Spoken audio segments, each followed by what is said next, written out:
Hello friends, வாங்க வெண்டைக்காய் காரக்குழம்பு எப்படி வைக்கலாம் பார்க்கலாம். வெண்டைக்காயை சின்ன சின்னதாக அந்த மாதிரி கட் பண்ணி வச்சுக்கோங்க. சின்ன வெங்காயம், தக்காளி, பூண்டு, கருவேப்பிலை எல்லாத்தையும் இது ரெடி பண்ணி வச்சுன்னு வெண்டைக்காயை தாளிக்கலாம். வாங்க, முதல்ல வெண்டைக்காயை ட்ரையாக வதக்கிக்கணும். வானல் காயிட்டோன்னிட்டு வெண்டைக்காயை கொட்டிக்கிங்க. வெண்டைக்காயை கொட்டி கொஞ்சம் வதக்க விடுங்க. எண்ணெய் ஊற்றாத வதக்க விடுங்க. எண்ணெய் போடாத ட்ரையாக வதக்கைய வச்சு வதக்கி எடுத்து வச்சுட்டு அப்புறமா தாளி போடணும். ட்ரையாக ஃபஸ்ட்டு வதக்குங்க. அந்த குழப்பெல்லாம் போயிடும் வதக்கக்குள்ளே.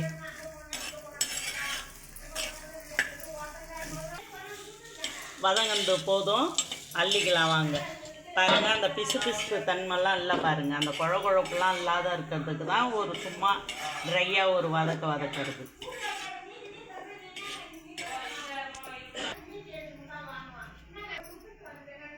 நல்லெண்ணெய் சேர்த்துக்கங்க. காரக்குழம்பு வைக்கக்குள்ள நல்லெண்ணெய் சேர்த்து காரக்குழம்பு வச்சா நல்லாயிருக்கும். வானல் காயட்டும், எண்ணெய் போட்டுக்கோங்க. எண்ணெய் போட்டு கடுகு போடுங்க. கடுகு பொரியட்டும்.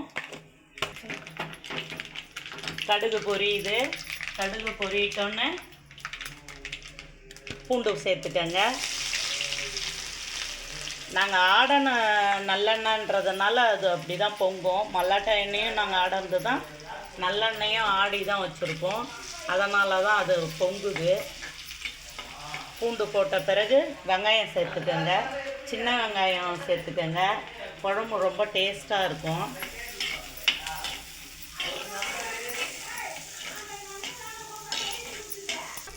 கொஞ்சம் பொன்னிறமாக ஆகட்டும். உப்பு சேர்த்துக்கங்க. குழம்புக்கு தேவையான உப்பு சேர்த்துக்கங்க.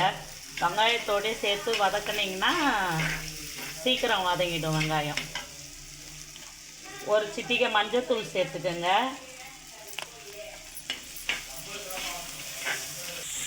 வெங்காயம் பொன்னிறமாக ஆயிடுச்சு. தக்காளி சேர்த்துக்கலாம். வாங்க, தக்காளி சேர்த்துக்கலாம். வாங்க, அது கூட கருவேப்பிலையை சேர்த்துக்கங்க. கருவேப்பிலையை சேர்த்து எல்லாத்தையும் ஒன்றா வதங்க விடுங்க. நல்லா வதங்கட்டும்.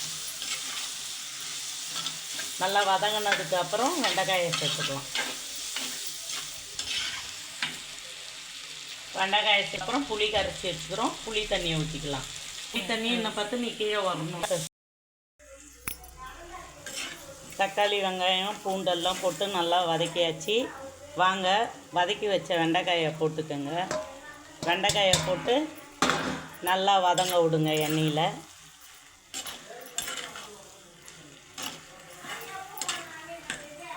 நல்லா வதங்கினதுக்கப்புறம் இது மிளகாத்தூள் போட்டுக்கோங்க. தேவையான அளவு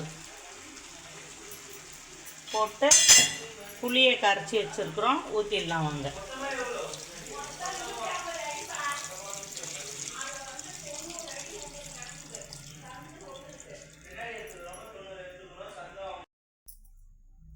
குழம்பு கொதித்து முடிச்சிடுச்சு. கொதிக்கக்குள்ளேயே தேங்காயை அரைச்சி வச்சுக்கிறோம். தேங்காய் ஊற்றிக்கங்க. நாங்கள் வெண்டைக்காய் காரக்குழம்பு வச்சோன்னா தேங்காய் அரைச்சி ஊற்றினா அது ஒரு டேஸ்ட்டாக இருக்கும் வெண்டைக்காய் காரக்குழம்புல. அதனால தேங்காய் அரைச்சி ஊற்றிருக்கோம். நீங்களும் வேணா தேங்காய் அரைச்சி ஊற்றி வெண்டைக்காய் காரக்குழம்பு வைங்க, சூப்பராக இருக்கும். கொதிக்கட்டும். வாங்க, வெண்டைக்காய் காரக்குழம்பு கொதித்து முடிச்சிடுச்சு. எண்ணெய் ஓரம் பிரிஞ்சு வந்திருக்கு பாருங்கள். குழம்பு கொதித்து முடிச்சிடுச்சு. சாப்பிட்லாம். வாங்க, இப்படி தான் நாங்கள் வெண்டைக்காய் காரக்குழம்பு வைப்போம். நீங்கள் எப்படி வைப்பீங்கன்னு சொல்லுங்கள்.